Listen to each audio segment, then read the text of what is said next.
Welcome to the Perfectly Flawed podcast, where we share conversations with amazing people who have achieved extraordinary success through embracing their struggles and imperfections. Often they have succeeded not just despite their perceived flaws, but because of them too. Please do subscribe, leave a review, and share this with anyone else who you think might be interested. On today's episode, we talk to Darren Harris, England's most capped footballer in any kind of football, in his case blind football, and we're going to talk to him about how you can unblind your mind and what that means to him to embrace his perfect flaws.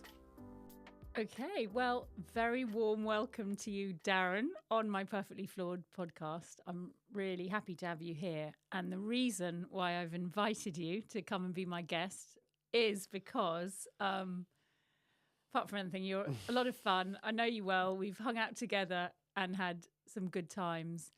And you bring a kind of vibrancy and vivacity in your wake wherever you go. You just kind of lift people up.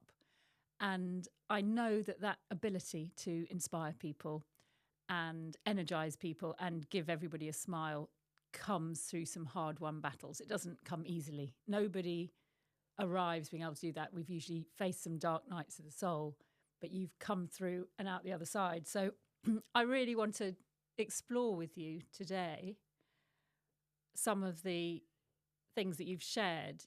You can tell us more about yourself, but I know that you are a Paralympian, the most capped England footballer of any sort of football, and in your case, blind football.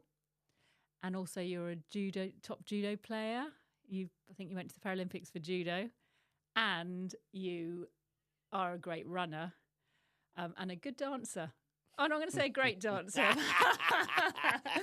So I just really want to invite you here to go deep and we can go dark, we can go light, we can go wherever you like, but just to share your experiences of being the perfectly flawed individual that you are.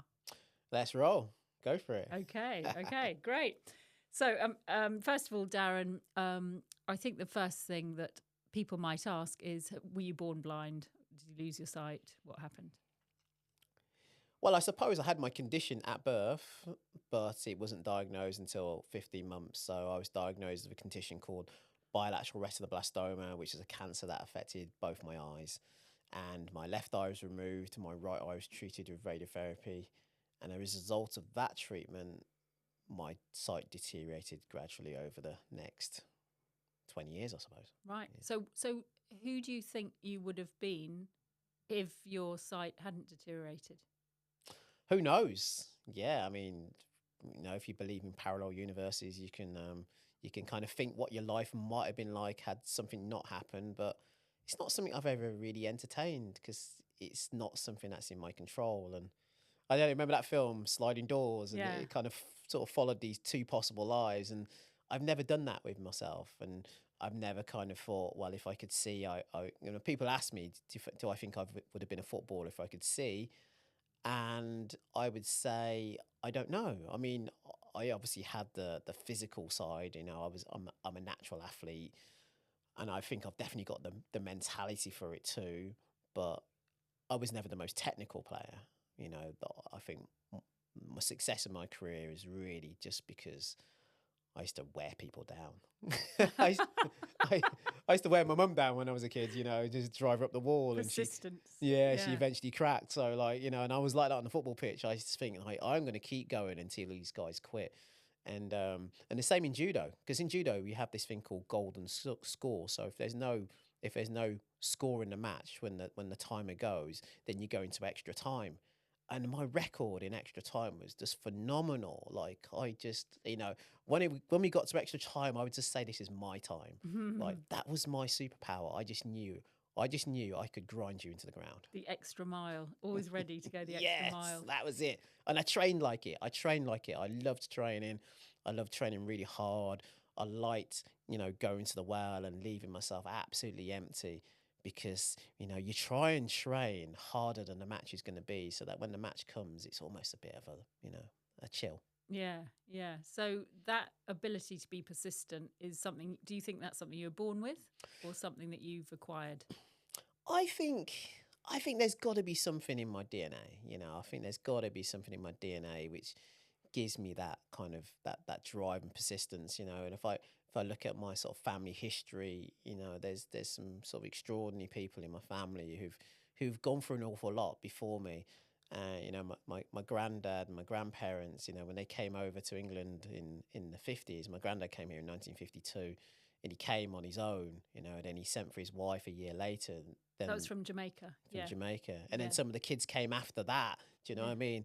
And they used to tell me how they worked in the factory, and there was sort of 10 of them in a house, and they had 3 in a bed, and the little one said roll over, and when he finished his shift at Goodyear's, then the next man would come and jump in his space in the bed, and he'd go to work, and he'd come back and he'd jump in, and just to think that people live like that is extraordinary, really. And so, like, that kind of tenacity and determination, and to do whatever it takes, really, to kind of to make a better life for yourself and for your family, I think was there in me. Yeah, yeah. And then you ended up getting an opportunity to go to a school. Was it a pretty sporty school? Was that what happened with you?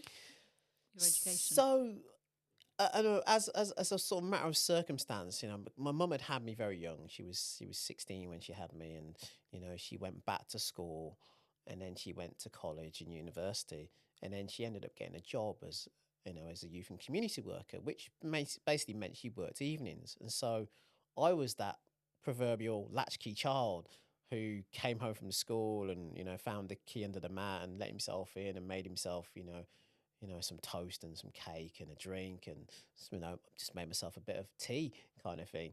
And but it was kind of unsustainable, kind of long term. And so my mum had heard about this boarding school in Worcester, but it was a grammar school for blind boys. And I had to do an 11 plus to get in there, but I was a bright kid, and so I got into this school.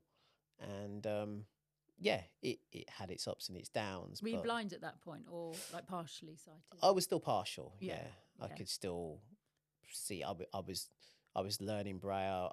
I started learning Braille when I was about 10. But yeah, I would eventually need to use Braille. I could still read large print, but I didn't. My sight was. They knew it was getting worse. I was still in denial. At that stage, I was still kind of dreaming and hoping for things to change. So what were you hoping for, like a miracle cure or something? Yeah, and the fact that I was brought up in church where, that's kind of what we talked about, and faith, and, people would pray for me every Sunday, and it didn't have to be a Sunday. They'd pray for me for my sight to be restored, and, there was this idea that you'd go to the doctors every year, and I used to go down to Bartholomew's in London and see this specialist, and they'd put this green ultrasound gel in my eye, and they'd sort of just look at my eye, and then they'd just tell me my sight was getting worse, and there's nothing they could do about it. And what was that like for you as a child, to have your hope like constantly dashed, and your faith in, at the time you said you grew up in the church, and you must have had faith in God and hope that things would, if you did the right things, they'd work out? Yeah, well, I stopped going for my appointments. That's the first Right. thing. I mean, no one wants to keep hearing bad news. Yeah.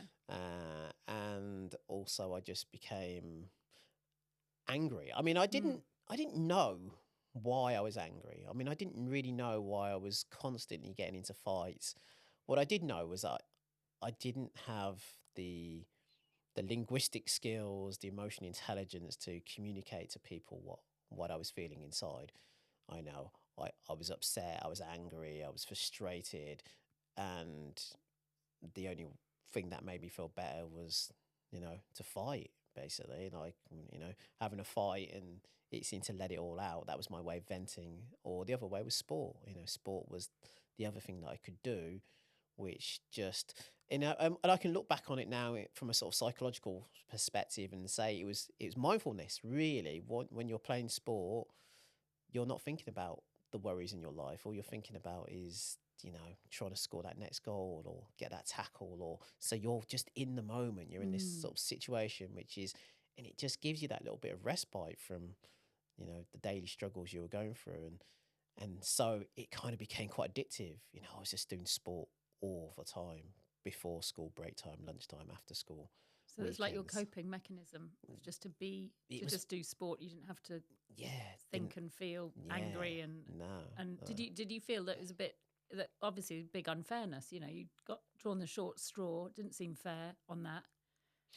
Well, it was at that interesting time. kind of going from, a mainstream school where, there wasn't other blind kids to going to a special school or, where there were lots of blind kids. Because I suppose what that showed me that there was a spectrum within the school, and so you realise that there's just as much variation within the groups as there are between the groups. There were kids in the school who dealt with their blindness really well, and there were kids in the school who weren't dealing with their blindness well. So then that made me realise that it wasn't necessarily the blindness that was the sort of defining factor at the end of the day, because there were some kids in there that were just like incredible. And I always remember one of the earliest memories for me from going to that school was just seeing a kid on a bike, riding a bike. And it was like there was a real life Daredevil in my school. It was like, this guy is like evil Knievel. Like, he's totally blind and he's riding a bike and he's going around obstacles and around people. And I'm thinking, how is this possible? And like, these blind kids were having fun. How like, was it possible? I mean, I'm sitting here going like, how did he do that? I think I've seen you do some extraordinary things, Yeah. but like, how is it possible? And well, he's using something called echolocation. Is he? You master your environment. You learn Bat skills. Yeah, you learn to know how the sound echoes off particular surfaces to know where you are. And so, he had built up a map in his mind of where everything was based on how the sound echoed off those surfaces. And it was just beautiful to see. And it was the first time, like, because up until that point, you thought that being blind had to be a life of misery. Do you know what I mean? It was like everyone and all the sighted people around me, because no one who can see can imagine themselves being blind, or feel quite petrified about the idea of being blind. Yeah. They almost sort of project that depression onto you, so then to be around these other kids who were like doing these amazing things, and were like, I remember I used to sit in lessons, and there was this one kid who was always climbing up drain pipes and stuff, right? So you'd be sitting in a lesson, and there'd be a knock at the window, and you'd look over, and it was like this lad, and he was like, our teacher would open the window, say, "Get down from the drain pipes!" Like, this kid goes scuttling away back down the drain pipe or something. Like, and it was like so high up. It was like, do you know what I mean? And like, but they were like fearless, and they were just doing these like super cool things. And I just thought, God, you guys are amazing. So, I sort of didn't have to feel miserable about being blind. There were always moments. There's certain things that happened to you which kind of brought you back to reality. But for a while, you were sort of living in this sort of strange little utopia. So that was like that must have been a real pivotal moment for you to go from being surrounded by people saying it's a bad thing, losing your sight isn't good. Let's pray for you to have your sight back, and then suddenly you're seeing these kids or around these kids just doing extraordinary things, and it opens up your world for you in a new way. You kind of think there are possibilities. Did you start to think then, I've got some?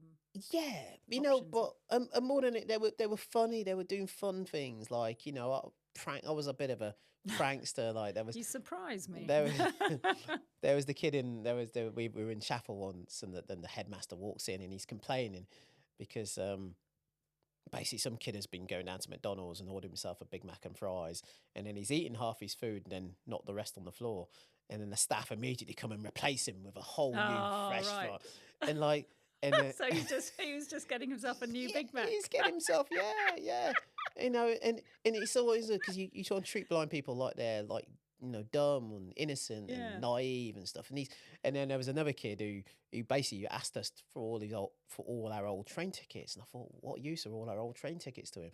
And it was only when I got on the train with him, and the ticket man comes and he takes out this batch of like 100 tickets, and there's a ticket to Oxford, to Liverpool, to Manchester.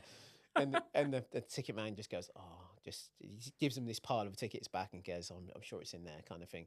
And he didn't have a ticket, he just blagged it, like, and it was like, and it was just like, we're just learning the tricks of the trade, you know what I mean? Learning the tricks of the trade, how to survive, how to make the most.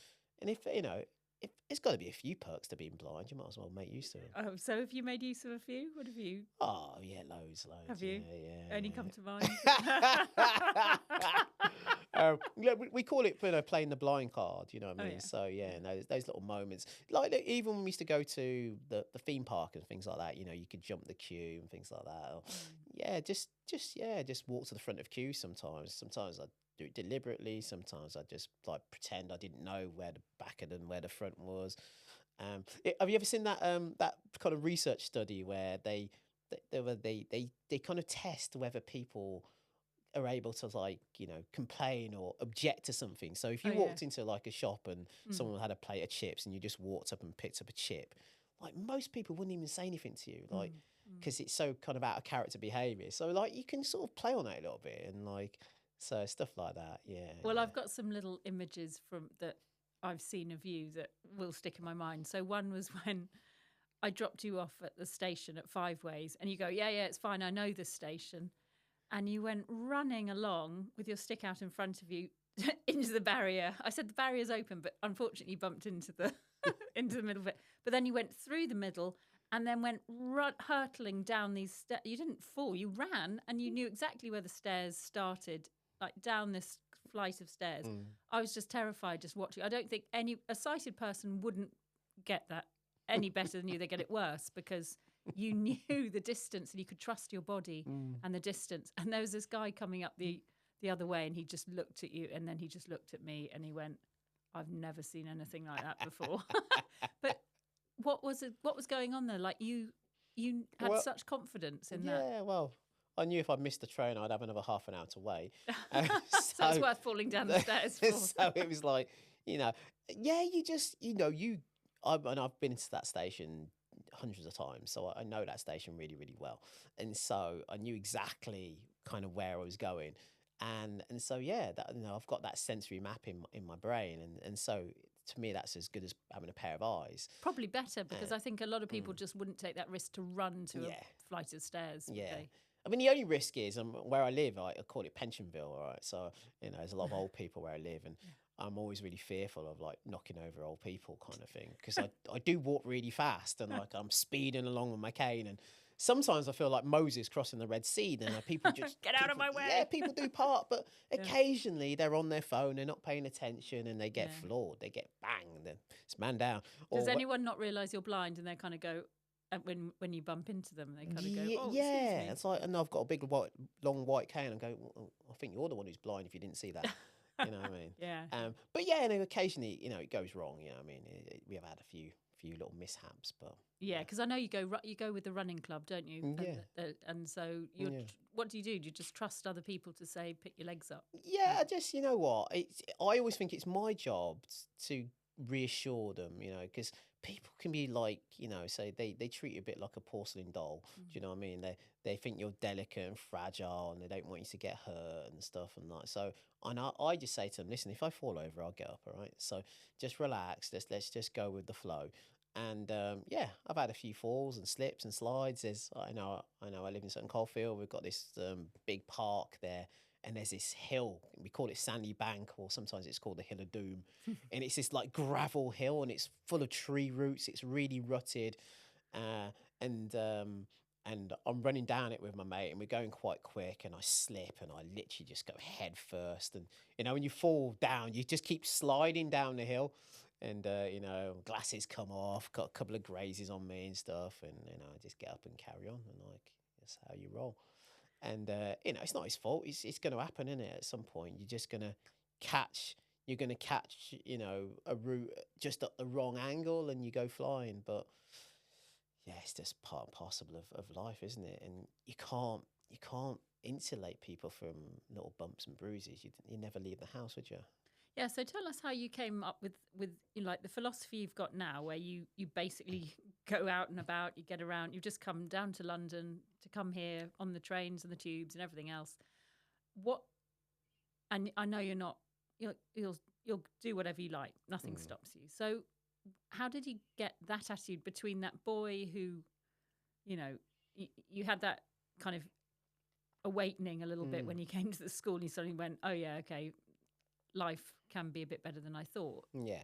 But now you just have a complete grab life by the balls and enjoy it, you know. Yeah, I mean, So how it do was you all get there? gradual. Yeah. So I mean, so at school they did sort of teach us quotes life skills. You know, we had mobility lessons and things like that. Actually, when I reflect on it, don't really think they do prepare you for life, because what happens when you live in utopia is that when you leave it, you realise that the world isn't really like that. So you kind of, going to a school in Worcester, which is a lovely suburban middle class environment. They're all quite kind and friendly, and you can walk into a shop and a member of staff will come up to you and take you around, or whatever. It's just like that kind of place. But then when you go back to the city, people push you out the way, trample on you, don't see you, just like anywhere else. I was in London once actually, and I was walking along, and someone stood on my cane and snapped it basically. Oh my God. And so I was screwed basically. I didn't have my cane, like. Yeah. And they said, "Oh, you're right," and I just had to like just muddle by, like I managed, because I'm resourceful like that, and that's something I talk about all the time, about teaching people to be resourceful, not about relying on resources. But yeah, we had those mobility lessons, but my mum just sort of was really encouraging. I remember like getting the train back home, and I rang my mum and said, "Oh, can you pick me up from the station?" She goes, "Well, you know where the bus stop is." And that gives you confidence. You can only get confidence through doing something. And so doing it, she met me. She was there at the other end of the bus to make sure I was there, and then literally about a few months later, I'd got myself on an outward bound course up in Scotland, and my mum's partner smoked, and because she'd offered to drive me there, but I thought, no way I'm sitting in a car with a smoker for 4 hours. And it was the days, when people didn't like open the window or anything like that. They just Yeah, you just had to passively smoke. Yeah, yeah. And I was kind of, my asthma was quite bad when I was younger, so I just didn't want to do it. So I said, you know what, I'm getting a train. And that was the first time I'd done a really big journey on a train, like from like 4 hours changing stations. I mean, I remember going to sort of Glasgow Central, then you had to go to Queen Street, which was like a sort of, it wasn't like changing platforms, it was changing stations. You had to walk between stations, and we didn't have mobile phones then. Do you know what I mean? So it was like you could just sort of ring and stuff like that. And I got there and kind of rung her up when I got there, like, and I suppose I never really looked back, and it just becomes one of those things that the more you do, the easier it becomes, and then you just keep stretching your comfort zone a little bit more and that little bit more, and then you kind of think, you know what? And I think also just being resourceful. I think when you feel you've got the tools to get yourself through certain situations. I remember being in Bristol Temple Meads, actually. I used to live in Bristol, and I was going to the train station, and there was like a little shortcut, and I got really lost, like properly lost. I was lost for about 40 minutes. And it was raining. I remember it was raining. It was evening. And like, and the thing is, when it's raining and it's dark, is that even if there are people walking by, because usually there's loads of people, if I get stuck, I can just like ask someone. But like when it's raining and it's dark and cold, people are just head down and they kind of ignore you. And so I literally just had to flail around on my own for ages. I don't think I had a cane. I've got a feeling I didn't even have a cane with me either. I was like, and so that was a bit of a kind of, but I kind of got out of it. Do you know what I mean? I found a way in the end. I was sort of stuck in between all these buildings, and the sound, when it rains as well, it changes the acoustics as well. A little bit like when it snows, the snow changes the acoustics. So everything sounds different, and your reference points have all changed. And so, yeah, it kind of disorientated me a little bit. And, but I found a way. And so, yeah, you just kind of, there's loads of things. I remember going to Austria and I was going to Austria on a camp with the lads. And we had this rule where which lads were these? Judo. These are judo boys. Yeah. So I used to live in Bristol, and we were flying out of Stansted, and so my girlfriend was meant to drop me to the station, but it was snowing and the car broke down, so the car wouldn't start, so I had to get a taxi. So I'd missed one train, and then the train had broke down, so I'd missed another train, and then the next train was delayed. And so when I got to Stansted, I'd missed the flight. And the funny thing is, we had this rule where we were meant to fly together. You know, the reason why we go from one airport is so we fly as a team, but they hadn't waited for me, right? So I'm on my own in Stansted, and I remember the girl on the check-in desk saying, "You do know you could fly to Salzburg from Bristol?" I said, "Yeah, but they all like us to fly together." So I had 6 hours in the airport on my own, and I kind of, you're bored and you just got time to kill. So I'm on my phone, and then before I realise it, I've got like 1% on my phone, right? And I had no idea. We didn't have like, we didn't have WhatsApp. You couldn't just ring and stuff like that in those days. Yeah. And so I had no idea what was going to happen when I got to Salzburg. I didn't know if someone was going to meet me, who was going to meet me, where they were going to meet me.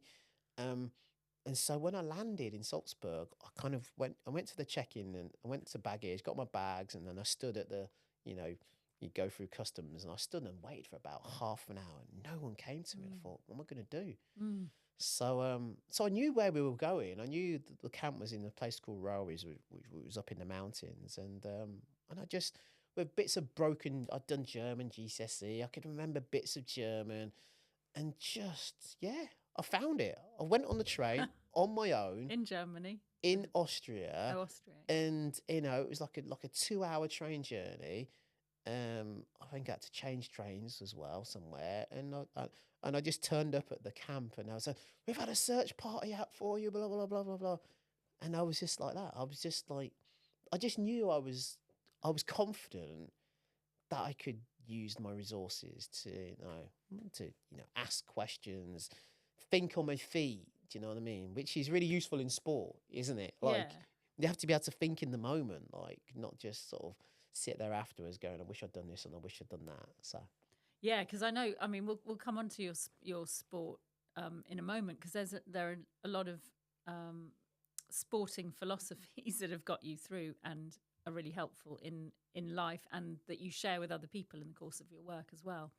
But there's just one other question that I had about your life and what it's like to get around all the time. And there's two things. One is a huge amount of trust for other people that you've got to have, like total strangers. You just got to trust people all the time. So I'm really interested to know, how you check on whether that person's trustworthy or not, and what you do. And then I'll just say the other one before I forget. yeah, Because the other one is about what a difference mobile phones and things must have made to your life too. So Well, Tell the me about technology definitely changed. Like, so when I moved to my house, I was able to use the sat nav on my phone to just map out the entire area. I can walk on my phone, take a left and see what the name of that road is, and see what number house I'm by, and then take a right. And I could literally use my phone to map out a whole area. And in the past, I'd have had to get someone to walk me through everything and almost take me on a mobility lesson and tell me where I am and what I'm by, etc. But I can actually do that on my own now, and which is pretty amazing. It is amazing, because when you came and did some work on one of my leadership courses with my group, and we agreed to meet at the place, I just thought you'd take an Uber. Yeah. And I was just amazed that you'd walked all this way from the train station. Yeah, It was yeah. quite far, and you hadn't been to where we were going before. So I just thought, that blew me away to start with. And then you did some amazing things with the group, where you got them all doing an obstacle course, blindfolded them, and they had to listen to one another and trust one another. That's like so that was my other question, is about trusting people. Yeah, so the trust thing is a whole different ball game. I mean, it's impossible to know if you can trust someone. I mean, a good con artist is good at what they do because they're good at gaining people's trust. I was doing some filming for what was it called? It was a football education program, and I had to go to Elephant and Castle, and so I'd got the tube there, and then I was running a little bit late, so I wanted to get a taxi just so I'd get there on time. And so when I come out of the station, I just stopped a passerby, like I've done 1,000 times, and said to this guy, "Excuse me, can you tell me where the nearest taxi rank is, please?" And he says, "Oh, don't worry, I'll show you." So I'm walking along with this guy, and he says, 2 seconds, let me just tell my brother where I'm going, kind of thing. And so we start walking, and it's raining. I told you about the rain before, no? It's raining. Yeah. And so he says, he goes, oh, there's a puddle, So like he says, jump. So every time we come to a puddle, we jump, you just sort of hop over the puddle, and then there's another puddle, and et cetera, et cetera, et cetera. And then we're walking for about 2 or 3 minutes. How did you feel about him? What were your vibes saying? My vibes were, initially, they were fine. Like, I didn't think anything ill of him. Right. But after probably a minute and a half, I was a little bit suspect. Yeah. And what was it that was giving off that? Just stuff doesn't add up. It's like, because, I've been to London enough times to know that there's usually a taxi, like they have little sort of taxi offices just round the corner. They literally are generally like 100 meters, no more from the station. So by this time, we've probably walked kind of 200 or 300 meters, and those little alarms bells are going off on my head. But I kind of didn't really say anything. I was just sort of thought, all right. And also because I'm late and a little bit kind of flustered, I'm not quite, with it myself. And then we're walking down this road, and then I feel my bag get lighter. And basically I've got a rucksack, and it's got my laptop in this pocket at the back. Yeah. And so what they'd been doing, he's this person who's with is walking behind us. So I don't really kind of know he's there. I mean, because you can always tell there's people behind you, but you don't really know if they're with you or not with you, kind of thing. So I'm holding onto this guy's arm, and how can you tell there are people there? By the way, you can just hear him. Yeah, it's hearing. Yeah. Oh, I'll tell you about another story I got robbed in a minute. So every time I've jumped, he's obviously used that moment to unzip my bag just a little bit, and then a little bit more, and a little bit more, and a little bit more, until he can take my laptop on my bag. And I remember like just screaming at him, said, "You just nicked my laptop," because I knew exactly it was him. I knew that they were in on it together straight away. And he tried to deny it, and then like he kind of knew I knew, and I was just going nuts. And you were going nuts. Yeah. What were you doing? Judo? No, I was just shouting at him, and he ran off like.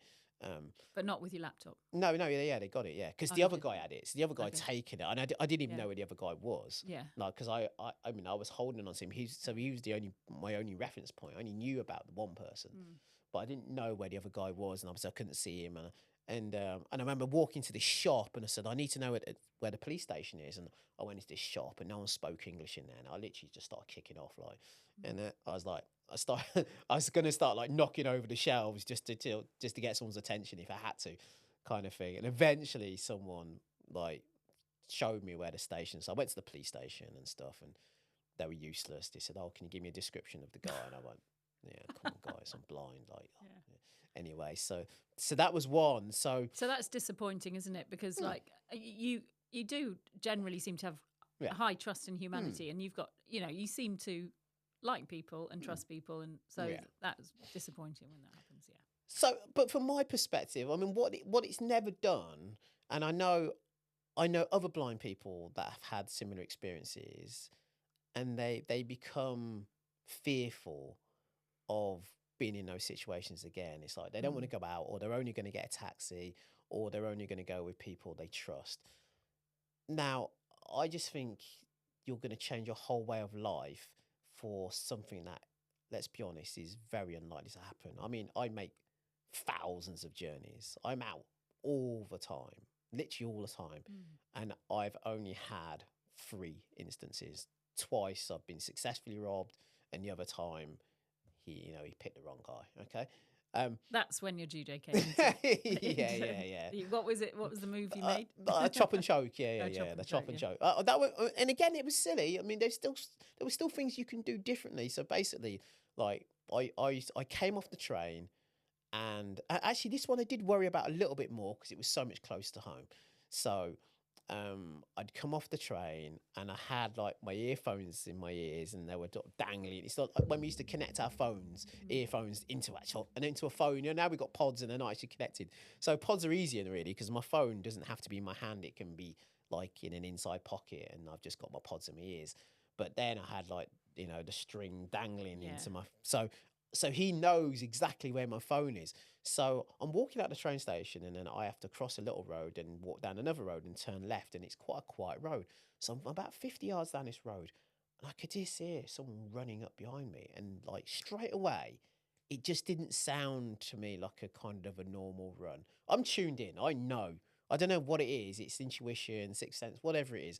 But I was a suspect. And he went straight for my pocket where my phone was. And I just managed to kind of grab his arm and chop and choke him. And, you know, yeah, he's lucky to be alive, yeah. Well, it serves him right as well, doesn't it? But what I'm saying is it's never stopped me from going out. And so I've got other blind friends that don't go out. Yeah. And, you know, those little things really affect them. And for me, I always think about it. It's quite opportunistic. They're like, I always say, when we say to people, you know, you're in the right place at the right time. It's hard to be in the right place at the right time, and it's just as hard to be in the wrong place at the wrong time. Like the chances that I'm in a place with someone with the same mindset who has the same opportunity to do it is very, very, very small. Maybe it's my maths degree, and I've got this sort of really logical brain that says, do you know what I mean? The chances of this happening. You know, when they say that you know, the chances. You've run the probability. Yeah, so I've done the maths, and the maths doesn't add up. It's highly unlikely that someone's going to do it. But fear doesn't usually work on a rational basis, and you are very fearless, I think, and also you teach other people or you speak to other people about. I love your phrase, unblind your mind. So tell us about that. What's unblind your mind all about? Yeah, it was just the idea that if I couldn't regain my sight, then what could I do? Like, you know, because there are certain things that happen to you, and you hope that you can reverse it. And like that was your greatest wish at one point, wasn't it? And then it became to get my sight back. Yeah, and then was it like you wouldn't change it for the world? Well, yeah, now, but and that only comes from the fact that I've achieved and accomplished what I have. So you know, you come to realise as you get older and as you achieve more that it never was the blindness really. It was how you thought about it. And like, so if anyone could change their mindset about things, then ultimately, yeah, there were lots of blind people who were successful. There were lots of blind people who weren't. But the blindness wasn't the reason. It was, you know, their education. It was, you know, other things. So do you think that applies to a lot of excuses people have? I would say it's an excuse. I mean, it's obviously a huge barrier, but for a lot of things in people's lives, we kind of go, I can't do that because I've got this hurdle and it's always going to be there. Yeah, because every time you use that word because, you're making a causal relationship between two events. I would say there might be a correlation, but there doesn't have to be a causation. Yeah. You know, like, I mean, we can talk about women in the boardroom, or we can talk about black football managers, or we can talk about any sort of two situations which we kind of start to group together and we say there's a correlation, but it's not causation. And as soon as you fixate on a causation, then especially if you fix on something which is unchangeable, right? Yeah. So if you're going to fix on your race or your gender, you know, or your disability, and you can't change that, then you're basically kind of written off your whole life, aren't you? Yeah. Because you know, can't change it. It's reality. So while, you know, if you think about everything else, that all of your psychological characteristics, you can expand those, can't you? You can become more confident, more courageous, more resilient, more motivated. There's some growth in all of those things. You know, that's what Carol Dweck talks about. She does, yeah. Growth mindset. Yeah. But I mean, it's understandable, isn't it? That when you've got something that you don't wish you had, like there comes a point where you're wishing it was different, and then eventually you have to say, okay, I accept this is the way things are. So that there's maybe a period of acceptance, this is how things are, and then you go, all right, I'm gonna I'm gonna get on and succeed and not let it stop me. Yeah, so acceptance is often used as the sort of first step in kind of overcoming adversity, but I wouldn't say acceptance came before some of the other stuff. Um, I think acceptance, it was a lot easier to accept once, I'd achieved things Right. in my life. Once you knew that there was Yeah, life kind of on the other side, yeah, you didn't yeah, have to yeah. keep Absolutely. wishing. I always think of everybody talks about Roger Federer and how graceful he is and how magnanimous he is when he loses and stuff. I said it's easy to do that when you've won 20 Grand Slams, isn't it? Yeah. If you've not won anything, like you can talk about how sporting people are, like, and everybody says Roger Federer when he was young was a horrible, angry little. He used to smash rackets and everything. So that grace and poise and quotes gentlemanliness that came probably as he became more successful. And you're able to kind of, what, it's all right. And you see in all walks of life, often when people become more successful, they're more generous with their time and everything in a sense, because they don't feel threatened anymore. Do you know what I mean? They're not trying to prove something. Yeah. So that acceptance is like, well, actually, if you'd said to me as a child that you're going to have all these things and you've been to 44 countries and you'll have got your houses and you've got all the things you could possibly want in life, I've got Kids. Yeah. So Kids, yeah. what? So clearly, being blind wasn't the reason. Like, stop it. That was not the factor.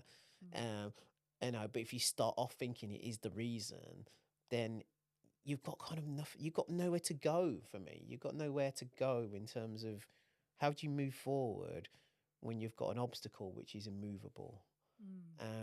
You're creating a big problem for yourself. I don't know whether you've heard of Byron Katie, but she talks about when you argue with reality, you lose 100% of the time. And it's arguing with reality. At some point, we have to say that's reality. It's a rainy day, it's cold, or whatever. Yeah. I'm a woman. That these are the things that are, we're playing with. We get our deck of cards, don't we? And then we just have to play it. And you can't you can't let the weather determine what you're going to do, especially living in Britain. Like it's when people we get very good at working with the weather. It's don't we? cold and it's wet. Okay, well, it's just like another 180 days of the year. Like, so are we going to basically write off half of the year just because the weather kind of thing? And that those kind of anecdote. I won't tell you the starfish story because we know professional speakers hate that one. But the story about the two guys are in the hospital, and there's one who's by the window and there's one who's by the wall, and the one by the wall is asking the guy by the window what's the view, and he describes this brilliant view outside, and then when the guy by the window moves on, he gets upgraded to the window bed and discovers that there's just a brick wall out there. Yeah. And he's just been telling him this kind of false story to make him feel good about himself. And, but yeah, imagine you open the curtains and it's a miserable day and then you feel miserable because it looks miserable. Or, you open the curtains and it's a bright, shiny day and you feel great because it looks great. And it's like, somehow, I know it's not easy, but you've got to try and create that inside yourself. Well, you obviously have the advantage there because you can make everything look the way you want. So you don't know how ugly I am or how gorgeous. Every day's beautiful to me. It is, and everyone is, or everyone that you like, and everyone that you don't isn't. So, but I think that's I find this is like a funny area to explore, really. But I find as a woman, I also like hanging out with you because I know that we're hanging out together and you don't have a visual. Well, you probably do now have visual idea because people can say what I look like.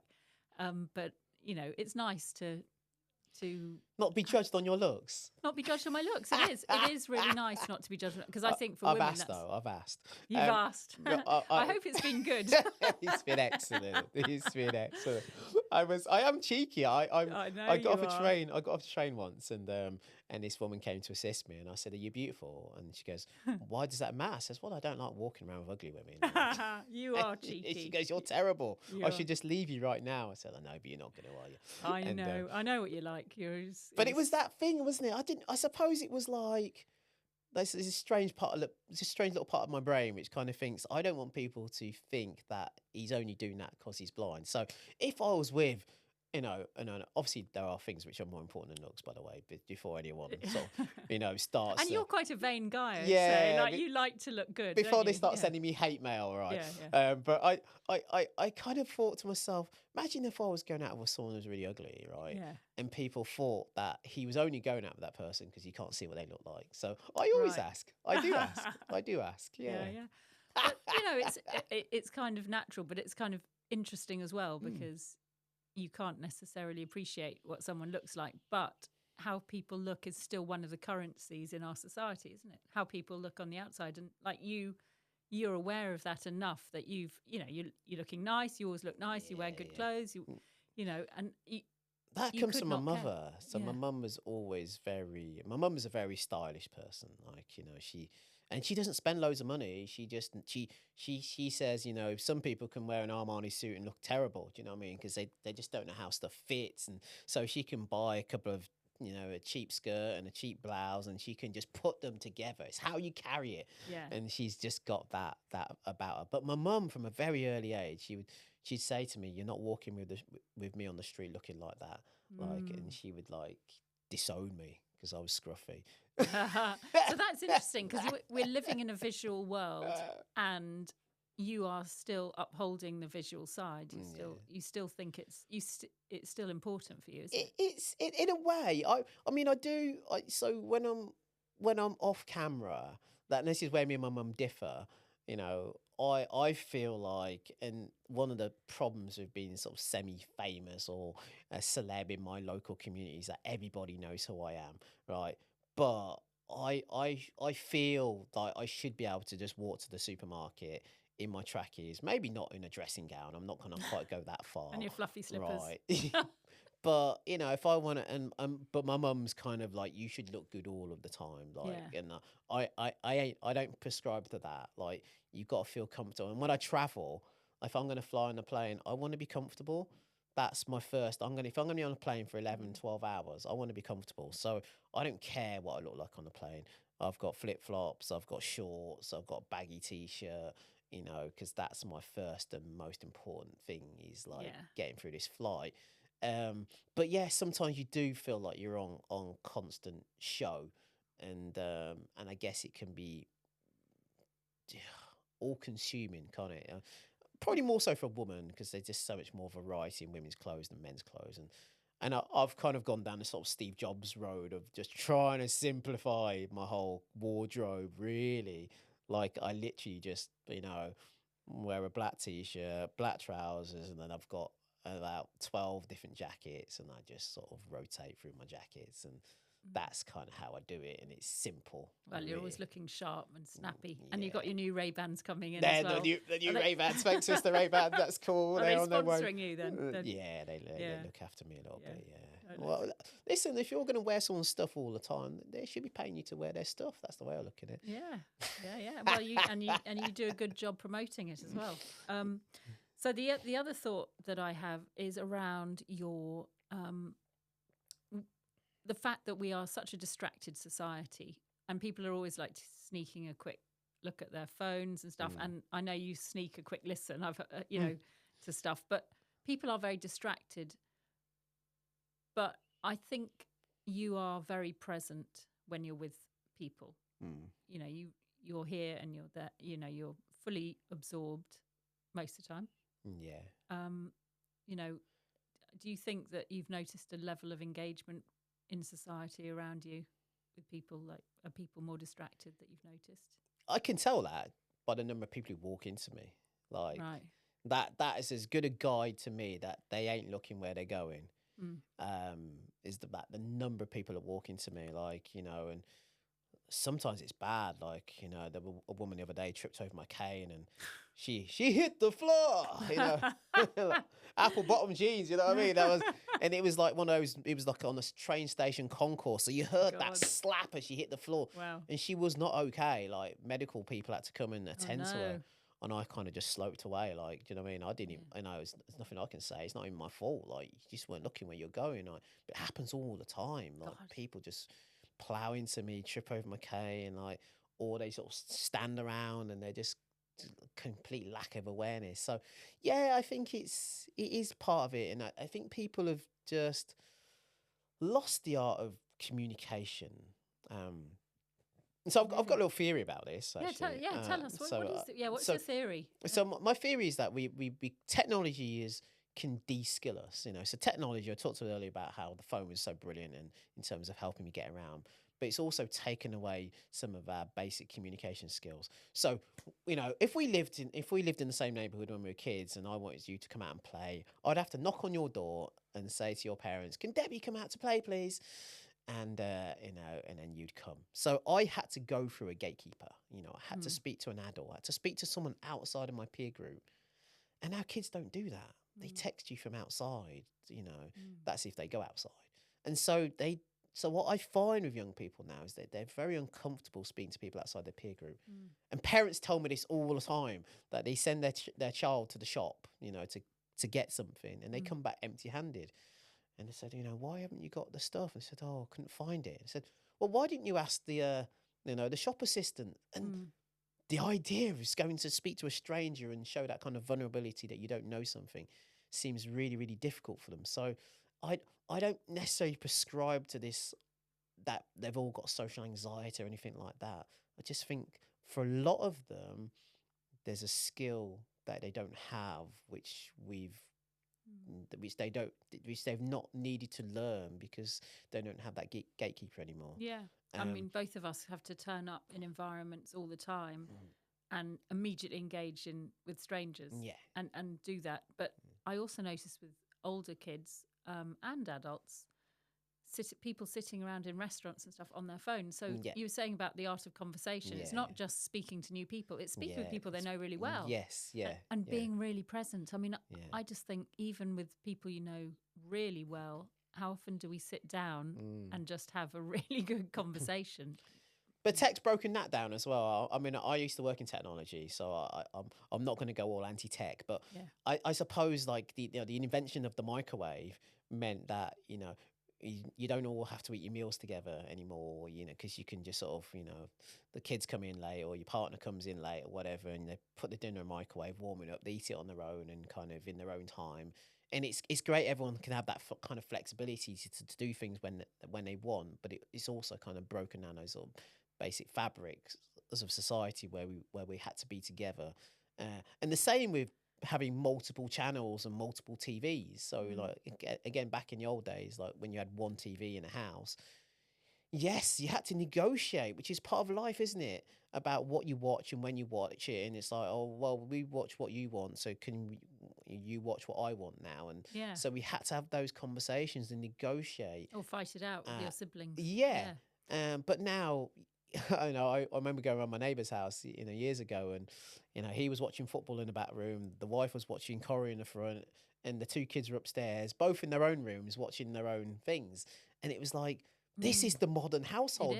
Four people in one house, none of them talking to each other, none of them doing the same thing. Yeah, and different inputs. And you can't think that's good for the long-term success of humanity itself. Like how are people ever going to cope in relationships because they no longer have any negotiation skills or any tolerance, actually, because we don't have to put up with stuff we don't want anymore. All right, so I don't want to watch football, so I'm not going to watch football. So I'm just going to do my own thing, and then before long we're all on our own, aren't we? There you go. That's the future. So if there was one thing that you'd really want people to understand about unblinding your mind, what would that be? The mind, how powerful it is. It's the most valuable real estate we've got. Our brain has the ability to sort of, it's got this neuroplasticity about it, which means it can develop and reorganize itself. And basically, if you give it a challenge, it can mold itself to whatever challenge you give it. For some of us, it takes longer than for others. But I truly believe if we put our mind to things, that we can go and achieve some incredible and amazing things. Amazing. And so what does perfectly flawed mean to you? Are you perfectly flawed? Yeah, I mean, I truly believe that my blessing is my blindness is a blessing in disguise. Really? I'd definitely think it. Yeah, I mean, apart from the fact I wouldn't have been to the Paralympics had I not been blind, but I think it's given me an insight into life and the world, that I wouldn't have had without it. And just, it's enabled me to just see things in a different way. I mean, just as another sort of strange little anecdote, there's a restaurant in, a little plug for Don Noir, but it's a restaurant where you eat in the dark. Oh, yeah. And I went there with my friend the other day, and she was saying to me, like, what a truly different experience it was, because she wasn't distracted by what everybody else was wearing in the restaurant and what they were doing and what was on someone else's plate, and she was in the moment. There was nowhere else for her to go, and so she was purely focused on her experience of her food and what I was saying, and that made it so much more of an enriching experience. So I would like to say that actually my blessing and my blindness is a blessing, because I don't get distracted by all the nonsense out there, that, all those adverts that are those billboards, these things that flash into your eyes and take your attention away for those little stat moments, and you go off and buy things that you didn't even want just because it kind of looked good in the moment. I'm able to be sheltered from all of that nonsense and can truly focus on the things which are important. Mm. And it's perhaps meant that you've been able to maintain a clarity of mind Yeah. through all the mayhem. I did used to start my talks with, by the way, by the end of this talk, I want you to think that being blind is so cool that you let me poke your eyes out. As to now, nobody's let me poke their eyes out yet. I haven't sold the dream to them yet that being blind is something that they should all want to be. But truly, it's not as bad as you think. And on the other thing I always say to people is that my experience of blindness isn't you closing your eyes. Like, that isn't my experience of being blind. I've had, almost a whole lifetime to adjust and adapt to this. And so the skills and the knowledge that I've developed have come over all of that time. And so, I've got, a unique skill set now, which has equipped me for the challenges that I face.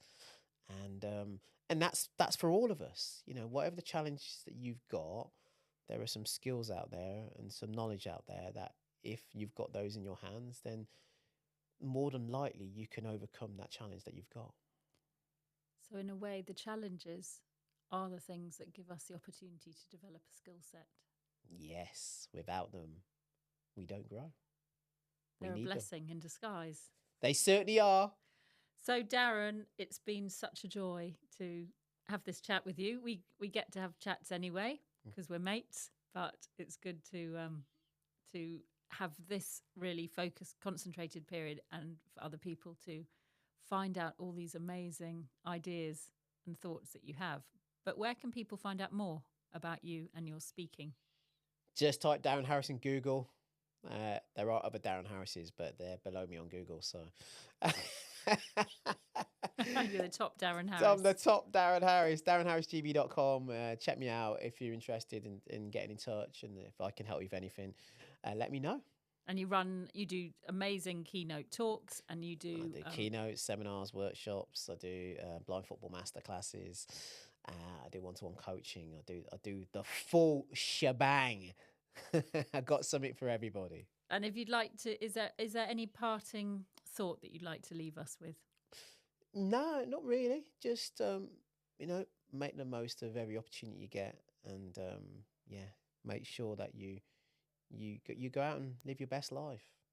What would you have told that young Darren who was... Oh, young Darren. Oh, just that I love him and I'm super proud of him. He went through a lot, but that struggle wasn't in vain. All of those struggles have shaped me and helped me, given me those skills and that knowledge that I'm thriving off the back of now. So that was just a training ground for me. That was just my training ground. And now I'm reaping the reward. Hooray! Fantastic. Well, thanks very much, Darren. pleasure. Thank you for having me.